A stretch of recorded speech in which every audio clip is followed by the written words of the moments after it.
تو جب تک خطیب حسین کا ذکر شروع نہیں کرتا، جب تک قرآن کی آیت نہ پڑھ لے، جب قرآن کی آیت پڑھ لیتا ہے تو یا اس آیت کی روشنی میں علی بیان کرتا ہے، یا اس آیت کی روشنی میں محمد بیان کرتا ہے، یا اس آیت کی روشنی میں حسین بیان کرتا ہے۔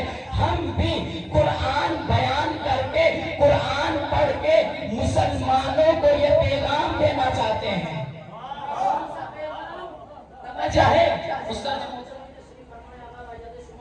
توجہ ہے، قرآن کی آیتیں پڑھ کے خطیب ذاکر حسین یہاں پر آ کر قرآن کی تلاوت کرنے کے بعد جو حسین کا ذکر شروع کرتا ہے، یہ رشتہ کیا ہے؟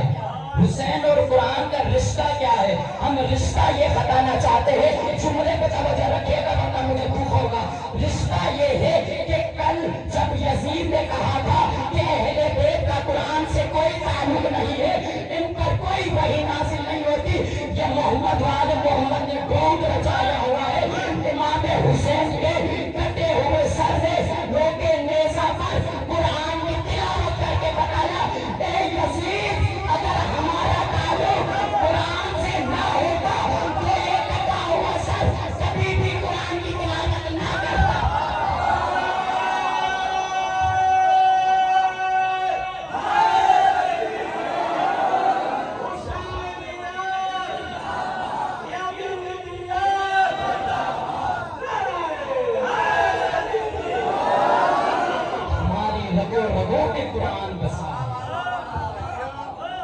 ہماری رگوں رگوں میں قرآن بسا ہے۔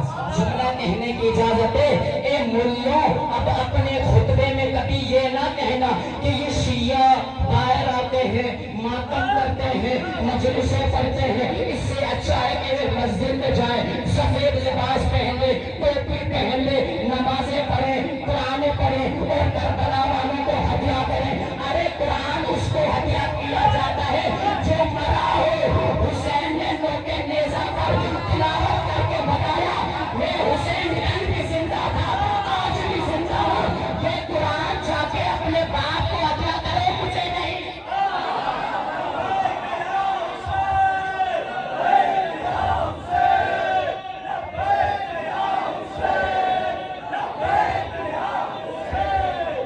مجھے حسین کو اس قرآن کی ضرورت نہیں، قرآن جا کے اپنے باپ کو ہدیہ کرے۔ میں حسین کل بھی زندہ تھا، آج بھی زندہ ہے نا میری طرف۔ تو عزیزان محترم، قرآن کی آیت کی تلاوت کا شرف حاصل کیا۔ ایک چھوٹا سا مقدمہ فوراً اپنے عنوان پر اور باقی ذہن پر تمام دیکھیں، توجہ رکھیے گا۔ جس قرآن کریم میں خداوند متعال نے توحید کو، عدل کو، نبوت کو، امامت کو، رسالت کو، نماز کو، روزوں کو، حج کو بیان کیا ہے، اسی خدا نے اسی قرآن میں وراثت کو بھی ایک اچھی طرح سے بیان کیا۔ اسی خدا نے قرآن میں وراثت کو بھی ایک خاص طرح سے بیان کیا ہے۔ کیسے کہ خدا قرآن میں فرما رہا ہے، بسم اللہ الرحمن الرحیم، وَنُرِيدُ أَن نَّمُنَّ عَلَى الَّذِينَ اسْتُضْعِفُوا فِي الْأَرْضِ، کہ مجھے خدا کا ارادہ ہے، ہمیں خدا یہ چاہتا ہوں۔ جملے پہ توجہ رکھیے گا، خدا قرآن میں کہہ رہا ہے کہ جنہیں زمین پر کمزور بنایا گیا ہے، وَنُرِيدُ أَن نَّمُنَّ عَلَى الَّذِينَ اسْتُضْعِفُوا فِي الْأَرْضِ، میری طرف توجہ رکھیے گا کہ مجھے خدا کا ارادہ ہے جنہیں زمین پر کمزور بنایا گیا ہے نہیں، جنہیں بنایا گیا ہے، وَنَجْعَلَهُمْ أَئِمَّةً وَنَجْعَلَهُمُ الْوَارِثِينَ، مجھے خدا کا ارادہ ہے کہ میں انہیں امام بھی بناؤں اور انہیں وارث بھی بناؤں۔ سمجھ آیا؟ یعنی قرآن میں خدا نے وراثت کو بھی بیان کیا۔ زیارت وارثہ جو ہم پڑھتے ہیں اس میں پہلا جملہ ہے کہ السلام علیک یا وارث آدم صفوۃ اللہ۔ جناب آدم پر گفتگو کروں گا اور مسائل باقی زحمت تمام توجہ میری طرف ہو۔ کیا اے حسین آپ پر سلام ہو، بس اتنا نہیں، کیا بس اتنا کہتے ہیں کہ حسین آپ پر سلام ہو۔ محمد حسین آپ پر سلام ہو، اے حسین آپ پر سلام ہو، اور وہ حسین جو آدم کا وارث ہے۔ دیکھیں جلدی سے میں تمام کروں گا، جلدی جلدی یہ میرا نتیجہ سنتے جائیے گا، جلدی آپ سے تمام کروں گا۔ وارث، اے آدم کے وارث آپ پر سلام۔ خدا نے بھی کہا ہمارا ارادہ ہے کہ وارث اس کو بنائے، اس کو امام بنائے۔ یہ وارث کیا ہے؟ وارث کی دو قسمیں ہوتی ہیں، یعنی وارث دو طرح کا ہوتا ہے۔ ایک وارث وہ کہ جسے اپنے باپ کی طرف سے کوئی وراثت ملی جائے، وراثت میں جو کچھ بھی دیا جائے تو وہ کھا پی کے ہڑپ کر دیتا ہے۔ ایک وارث وہ، مثلا مجھے میرے باپ کی وراثت میں کچھ دکانیں ملی، میں نے کھا پی کے ہڑپ کر دیا، ایک وارث ہے۔ دوسرا وارث وہ ہوتا ہے کہ جسے اس کے باپ کی وراثت میں اگر ملتا ہے ایک دکان ہے تو وہ محنت کر کے ایک سے دو دکانیں بناتا ہے، دو دکانیں ملتی ہیں تو ان دو میں سے چار بناتا ہے۔ یعنی یہ وارث اپنے باپ کی دی ہوئی وراثت میں اضافہ کر لیتا ہے، اس کی عزت میں اور بھی اضافہ بنا دیتا ہے، اس کو دگنا کر دیتا ہے۔ وارث دو طرح کے ہو گئے۔ اب جو بھی دنیا میں وراثتیں ہیں ان میں سے دو وراثتیں بیان کرنا چاہتا ہوں۔ کچھ دوسری وراثتیں وہ کہ جو فرعون و نمرود و شداد سے آتے آتے یزید تک جا پہنچی۔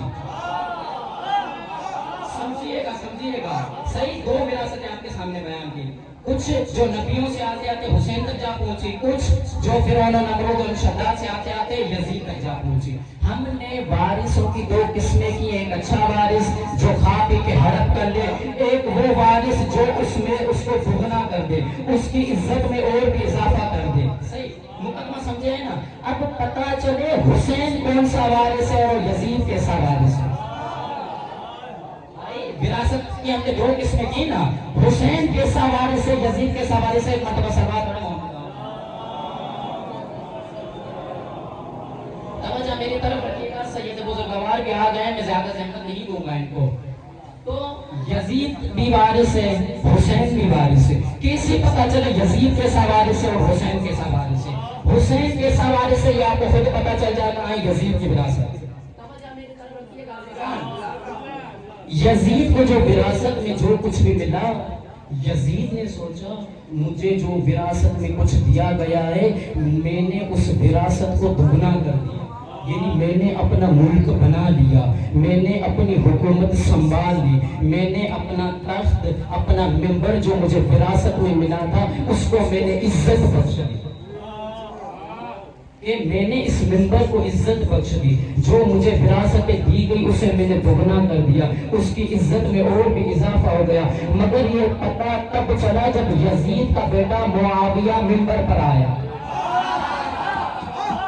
یزید کا بیٹا معاویہ جب اپنے باپ کی وفات کے بعد جب اس کو کہا گیا کہ بھائی تمہارا باپ وفات کر گیا ہے، اب اپنے باپ کا تخت آ کر سنبھالو، تو اپنے باپ کے تخت پر آنے سے انکار کر دیا۔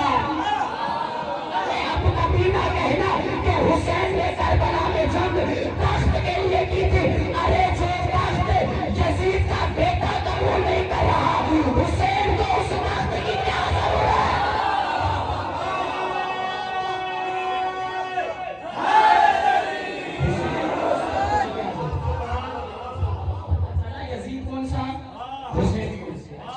السلام علیکم یا وارث آدم صبوت اللہ۔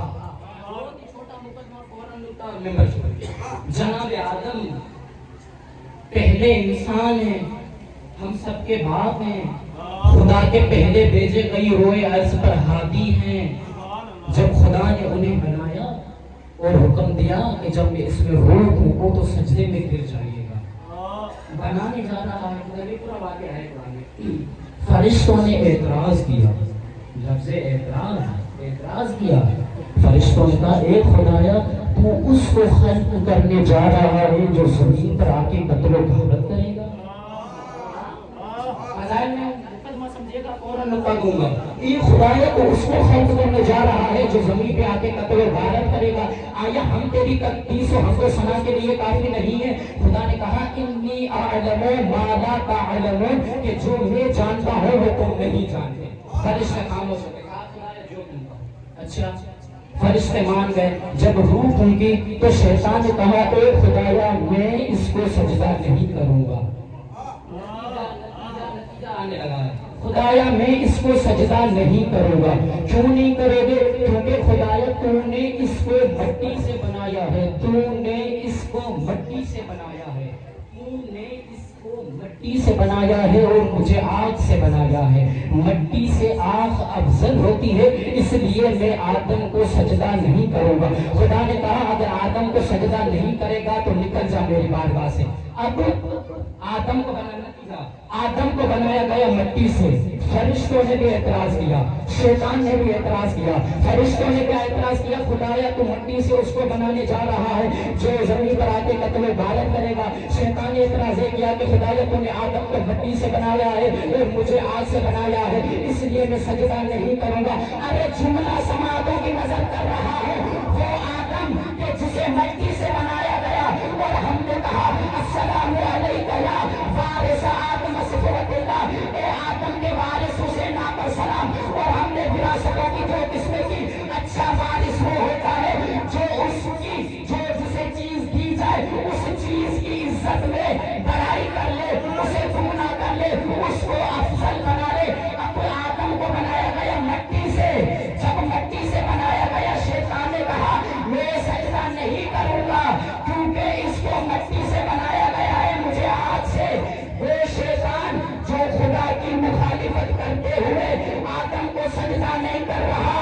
تاریخ کہتی ہے, روایت لکھتی ہے 11 محرم کو جب 10 محرم کو روز عاشور جب امام حسین کا آخری سجدہ شیطان نے دیکھا کہا اے خدایا افسوس کر کے کہنے لگا خدایا اگر مجھے پتا ہوتا اس آدم کی سوچ سے حسین لے آنا ہے تو میں کبھی بھی آدم کو انکار نہ کرتا سکتے.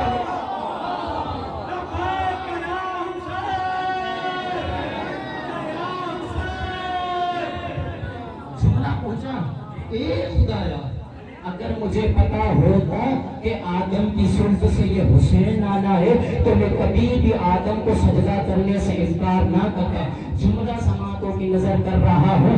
ارے جس خاک پر شیطان نے خدا کے خلاف جاتے ہوئے سجدہ نہیں کیا اور خدا کی بارگاہ سے نکل آیا, حسین نے اس مٹی کو اتنا بھر بنایا کہ شیطان کہنے لگا کہ خدایا کاش میں سجدہ کرتا. السلام علیکم یا وارث آدم صفوت اللہ, اے آدم اگر میں آپ کا وارث ہوں تو اس مٹی کو اتنا عظمت والا بناؤ. اس مٹی کو اتنا عظمت والا بناؤ. اس مٹی کو کیسے عظمت والا بنایا گیا؟ حسین نے کیسے اس مٹی کو عظمت والا بنایا؟ عباس کے بازو کٹے ہیں اس مٹی پر. عباس کے بازو کے صدقے میں یہ مٹی بابرکت ہے. قاسم کے خون کے صدقے میں یہ مٹی بابرکت ہے. علی اکبر کے خون کے صدقے میں یہ مٹی بابرکت بنی ہے. حسین کے خون کے صدقے میں یہ مٹی بابرکت بنی ہے. یہ مٹی جناب زینب سلام اللہ علیہا کے ردا سے مس ہو کر یہ مٹی پاکشی پر اس میں جوان شہید کیے گئے ہیں. اس مٹی میں جوانوں کے خون لگے ہیں تب جا کے یہ مٹی خاک شفا بنی. کون سا جوان؟ تاریخ کہتی ہے, پرانی واقعہ ہے, جب جناب ابراہیم کو خدا کی طرف سے حکم دیا گیا کہ جاؤ اسماعیل کی قربانی دو, گئے ہیں جناب اسماعیل کی گردن پر چھری رکھی. جناب اسماعیل کی گردن پر چھری رکھتے ہیں, خدا کی طرف سے دمبا آتا ہے, وہ ذبح ہو جاتا ہے اور جناب اسماعیل بچ جاتے ہیں. جملہ سنیں, بچ جاتے ہیں. واپس گھر جاتے ہیں, ماں دیکھتی ہے کہ اسماعیل کی گردن پر چھری کا نشان ہے. وہ پہنچ گئے, ان کے لیے یہی کافی. ماں دیکھتی ہے اسماعیل کی گردن پر چھری کا نشان ہے. پوچھتی ہیں جب پورا واقعہ سنایا گیا, جو رونے آئے ان کے لیے یہی کافی ہے. پورا واقعہ سنایا گیا میرے اسماعیل جیسے بیٹے کی گردن پر چھری رکھی گئی، فقط سنا تھا اور چھری کا نشان دیکھا تھا۔ تاریخ کہتی ہے جناب اسماعیل کی ماں ہاجرہ 3 دن تک بے ہوش رہی اور اس بے ہوشی کے عالم میں وفات پا گئی، اس بے ہوشی کے عالم میں وفات پا گئی۔ میں کہوں جناب ہاجرہ آپ نے فقط سنا تھا، آپ نے جناب اسماعیل کے گردن پر رکھی چھری نہیں دیکھی تھی۔ میں سلام کروں کربلا کی اس ماں پر جو اپنے جوان کو یہ درس دے رہی ہے، اے علی اکبر تمہیں پتا ہے تم ہو بہو رسول سے شفاعت رکھتے ہو، تم سب کے نزدیک پیارے ہو، بیٹا کل اپنے باپ پر اس طرح قربانی دینا کہ اپنی ماں کو شرمندہ نہ کرنا۔ وہ وقت آ گیا جب جس دن کے لیے شہزادے کو پالا گیا تھا، بابا کے پاس آئے، بابا مجھے اجازت دے، بابا مجھے اجازت دے۔ اجازت ملتی ہے، جاتے ہیں۔ میں شہادت نہیں پڑھنا چاہتا، ایک دو واقعہ بس۔ جب جاتے ہیں لڑتے ہیں، جنگ کرتے ہیں، بہت سے ظالموں کے واسطے جنگ کرتے ہیں، ایک موقع ایسے آ گیا سے گھوڑے سے زمین پر آ کے گر، زمین پر آ کے گر جاتے ہیں۔ ایک آیت اللہ سے کسی نے کہا امام حسین کا مسائل پڑھنا ہے، آپ نے شہادت، امام کی شہادت ہمیں سنیں۔ وہ منبر پر آتے ہیں، فقط ایک جملہ کہہ کے اتر جاتے ہیں۔ کون سا جملہ کہتے ہیں؟ جب شہزادہ علی اکبر گھوڑے سے زین پر اترے ہیں، حسین آئے ہیں، حسین نے شہزادے کے رخساروں پر اپنے رخسار رکھے، کہہ کے نکل جاتے ہیں۔ ہم نے آپ سے کہا کہ آپ کی شہادت پڑھنی ہے، کہا میں نے شہادت پڑھ لی، تم نے سمجھنے میں دیر کر لی۔ ارے حسین سے تک وفات آ گیا تھا جب علی اکبر زمین پہ آیا۔ آخری روایت شہادت ہو گئی۔ جب سب کے سر جدا کرنے کے بعد یزید کے پاس سر لائے گئے، یزید نے ایک سر دیکھا، بہت خوبصورت، بہت حسین سر ہے۔ پوچھنے لگا کہ یہ سر کس کا ہے؟ کہا گیا حسین کے بیٹے علی اکبر کا سر۔ حسین کے بیٹے علی اکبر کا سر اتنا خوبصورت، اتنا حسین، کہنے لگا